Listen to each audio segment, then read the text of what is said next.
Okay, so this is the first of two videos that I'm going to talk to you about regarding rock, pebble, stone artwork. Hopefully what you can see here is that you can tell that this image here is Mario from Super Mario Brothers, various games obviously. I could beat you in Mario Kart, I'm sure. One day I'll probably have to challenge somebody. That being said, I'm just going to give you a few pointers just on how to get started with this. There are going to be other options for you. I'm going to show you how I started this, and then we'll discuss some of those options and possibilities, and we'll take it from there.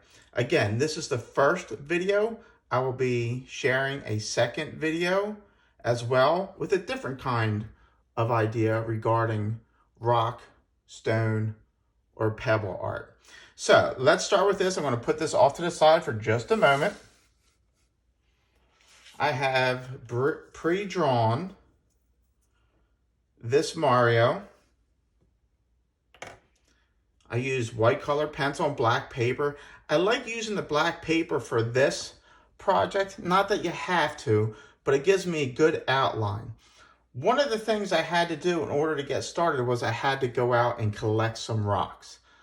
Luckily, I have a little bit of an area in the back of my yard where I have a bunch of little small rocks, stones, pebbles, and such. I did collect some right here. I put them on this plate, varying sizes, because I know I would need some larger rocks just to cover some of the larger areas. Because if I did all like tiny rocks, it would just be a real nuisance. It would take a lot of time, and this is going to take enough time as is. It's already going to be tedious for you, no matter what size rocks you use. Because again, well, not again, but the first thing you want to think about is, okay, so if I have this area here, what size stone or rock am I going to use? And then you start kind of planning it out ahead. Obviously, for little areas like the M and inside the eyes and detailed areas, maybe these smaller sections, I'm going to use smaller rocks. So just to give you an idea, I could use rocks like this size, and I could use rocks, little pebbles, that size. What I am going to do, because I have access to a hot glue gun, is I'm going to start gluing these on. The first thing I'm going to do is start picking out some of these rocks. I'm just going to put them right off to the side here.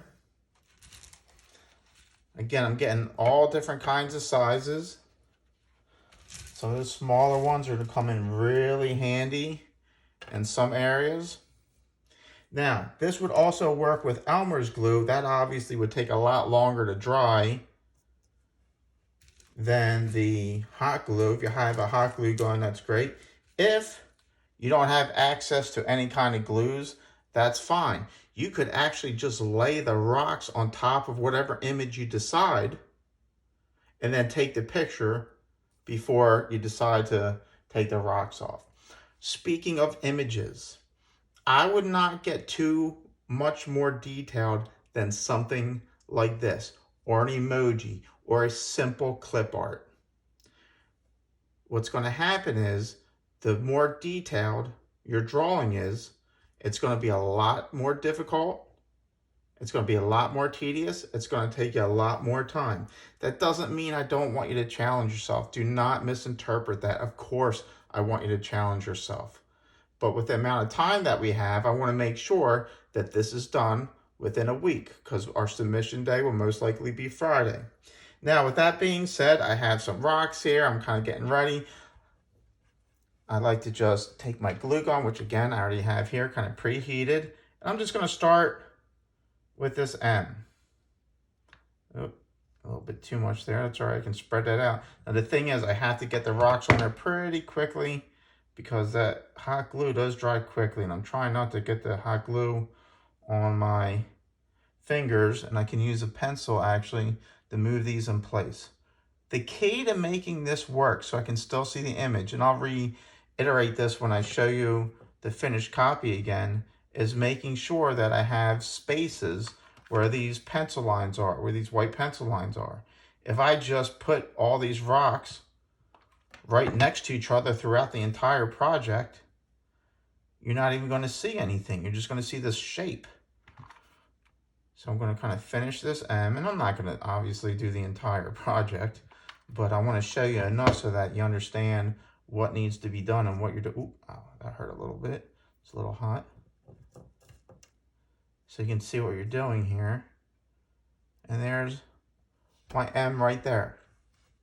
That would mean I might even want to start laying down these rocks just to see where the spacing is going to be. I don't always just put the glue down right away. Sometimes I need to make sure, oh, I don't like that piece.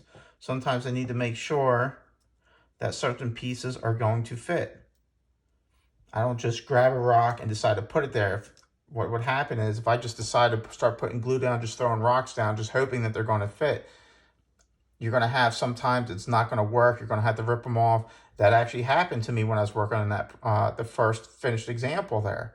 And so as I was working, I had to realize there were some areas I had to plan, especially in these smaller areas. I had to make sure that I started laying some rocks out there first so that it would fit on the inside. And then I had to make sure I was fitting some rocks here, but I had to leave a little bit of a space. So you can see here, I'm using the black of the paper as an outline. So I got to make sure that I'm spacing these rocks, these pebbles, these stones far enough apart so that you see an outline, but not too far apart. I don't want these gaps huge, but I want them noticeable. So what I'll do is just start putting some glue right here. I should have used a smaller glue gun. This is releasing a lot of glue.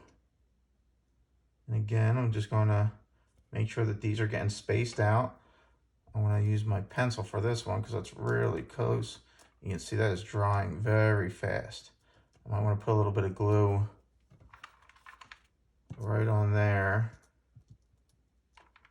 just so that sticks on. Again, it's probably too much. I should have used a smaller glue gun because I do have access to one, but that's okay for now.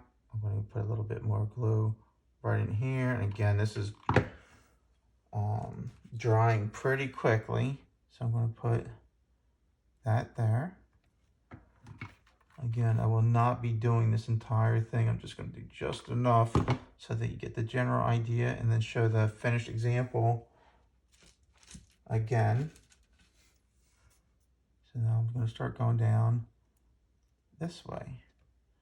So you can see already, I'm starting to follow that M right like that, keeping the spacing in between this part of Mario's hat and that logo and the actual M itself. I see that spacing right there. I'm not going to do much more than that because, again, I think you're going to get the general idea. I will show you the final example again, but just kind of keep in mind. And there are areas, like I said, you're going to have to use smaller stones, pebbles, rocks, whatever you want to call them, in certain areas. You have to plan this. This is not just a matter of, okay, I'm going to throw some glue down and I'm going to throw a rock down. There are certainly areas that you are going to have to really plan out to make sure you're using the right shapes, the right sizes.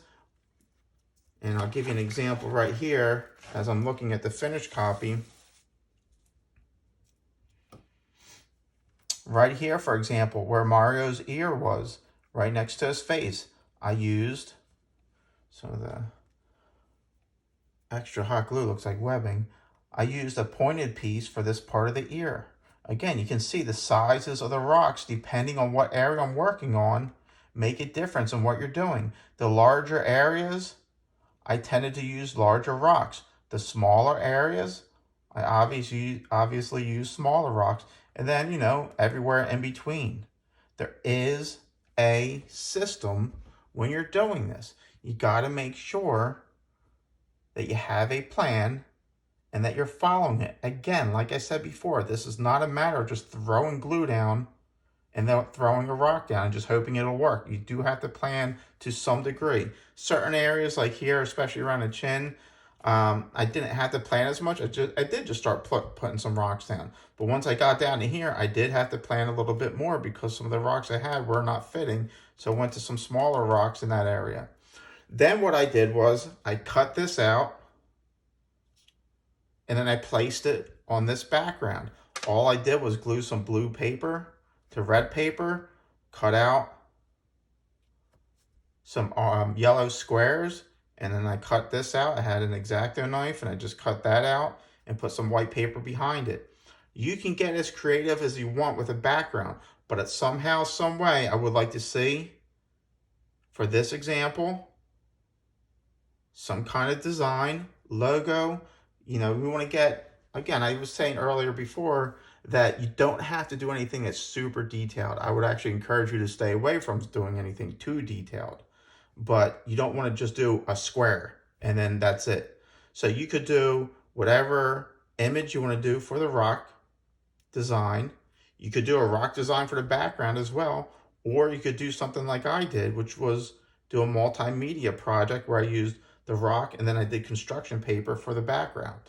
That's going to be up to you, but either way, I want to see some design done with the rocks and then a background, whether that background is done with the rocks or something else, whether you paint it, whether you use construction paper, pastels, completely up to you. So again, this was video 1 of 2.